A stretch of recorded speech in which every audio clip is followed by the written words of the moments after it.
Bible says in Genesis chapter 1, verse 26 and 27, God made us His own image and His own likeness. So it's mean, if we are Pakistani, we are not Pakistani by choice. If you are African, Nigerian, Kenyan, I don't know, so many countries you are here. You are not there by your choice. If we are a dark, in fact we are a brown, in fact I am dark brown. I'm not by my choice. If somebody colored dark, you're not dark by choice. If someone are white, you're not white by your choice. It means God creates you that way. It's all about God. We are not here by choice. It is God who makes us and create us. And when we love each other and respect each other, actually we respect and love God. So never think somebody from such a country and somebody from such a country, nobody is superior, especially in Christ. We all in one body in Christ. We all worship one Savior. Amen? Amen. We just a one family. Does not matter which country we are. Does not matter which nation and which color we are. That's how God created us. And if we say we love God, we must love His people. Amen? And many years before I was here in this diplomat area, there was a time I was just as an evangelist sharing Christ with the majority background people. I was not a pastor that time. So my cousin is here, he used to work with Turkish embassy, so he brought me here. They have a national day or something like that. I used to drive taxi. So he just brought me here. He said, there is a nice food, you will enjoy that food. I said, okay, let's go.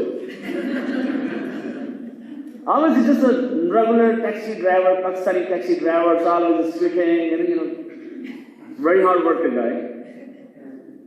So while I was there, somebody, I think he was a Canadian, he was not a high commission, but I'm sure he was on high rank post. So he offered me a job. He said, do you want a job? I said, yes. And he gave me his visiting card. And I took that visiting card to my home. And I was very happy. I said, I'm going to get a job again. And, I'm going to enjoy my life. But while I was going to home, I got upset with myself. I don't know why. But I started thinking about my ministry and thing and joy I have. Even I was driving a taxi, not much money, mostly money I make, I spend on taxi. I was not able to even feed my kids very well. But I was very happy because I was serving Lord. When I come home, I tired, my body really tired, but my spirit was enjoying what I was doing when I was sharing God with the people.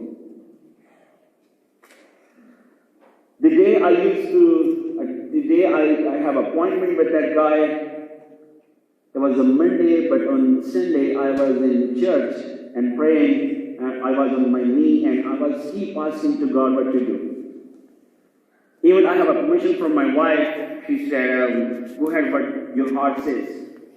Go ahead what your Lord says.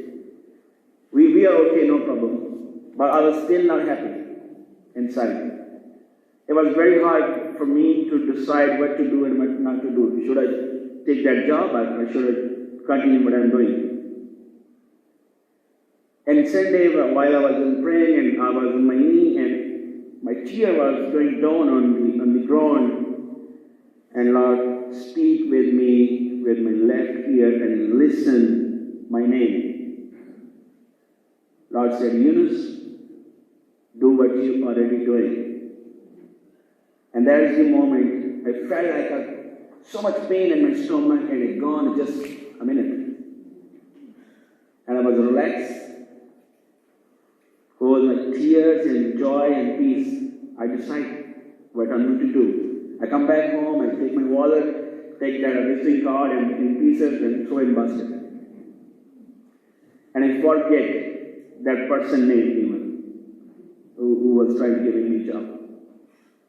Since then, I'm doing what God told me to do. Even life's ups and downs, but I'm keep and still standing faithfully with the Lord. And those, maybe among you, maybe somebody is suffering and have a lot of complaint about life.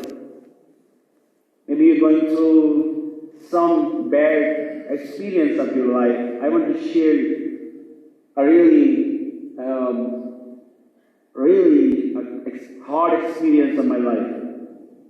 It's a testimony and still standing. Many times we complain about life, we have not this, we should do this way and this not happen, this should happen. Many things we always thinking about life. Last year, 5th July, 2022, my son's name is Josiah Yunus, and his cousin, Man Shazad. I would like to call my brother Shazad. Please come just for a second on the stage. I just gave him an honor to be a wonderful dad. We both lost our son on road accident. Man Shazad and Josiah Yunus. Both are lovely, white, very handsome. We're missing them a lot. They were just 10 days different their birth date, but we lost them. But we still worshiping the Lord. I'm still preaching and teaching and worshiping and playing the harmonium and standing with the people. I'm still going to Pakistan, different country, different city. In fact, I just come yesterday from way far from the mountain to doing the Lord work because I know I have a calling. Even when somebody talks about our son, and my brother Shilad and me, if somebody talking about our son, we listen. We like to sit like hour and hour.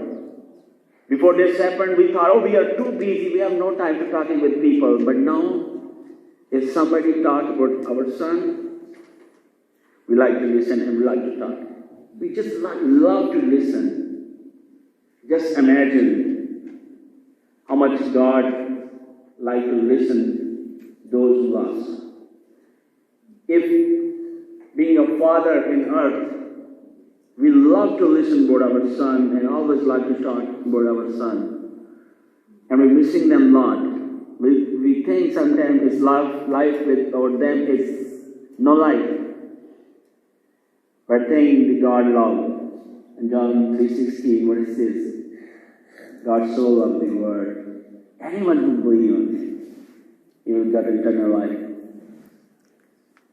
Imagine the God love. If earthly Father, we're dying our children. Think about the heavenly Father. But we know one thing, Romans 8. The suffering or pain of this world is nothing against that glory we're going to see in heaven. That is our faith. And why are we still worshiping the Lord? Because Jesus said, oh death, where is your victory? Where is your sting? We know Jesus Christ is alive. We know we're going to see our sons. We know we're going to see the Lord. We know we are part of that family. We know we're going to see the promise of Lord. We know the God is so faithful. We know the God never lies. All the promise in Bible, we believe on that. If anyone have any issue in your life, think about the next life. Take little testimony I'm going to share with you, and then I'm going to finish. I was in mountain, and I was, somebody was, just a minute. The guy who was driving us on the mountain, he was a very special driver, and he was from majority background. And he was telling me he's driving for so many years on those mountains, and I never have a fear of death. I said, why? He said, if I have a fear of death, it means I'm not a good believer. I'm a 50-50 believer. If I'm a 50-50 believer, then I will not see heaven. And I was thinking, what? He has such a strong faith. Although he's not sure about the Savior, but he's sure about our Savior. He's alive. We need a strong faith of next life. When we have a strong faith about next life, then we can enjoy the life. Then there's many suffering on this world. You say, no problem. Enjoy your life. Be faithful. Worship all the time. And have a wonderful best everybody in this house. At least in this week, share with one person about Christ and eternal life. That will be a gift for us. If you think about our family, you will give a gift in this way. And you share just a single person at least in this coming week. God bless you all.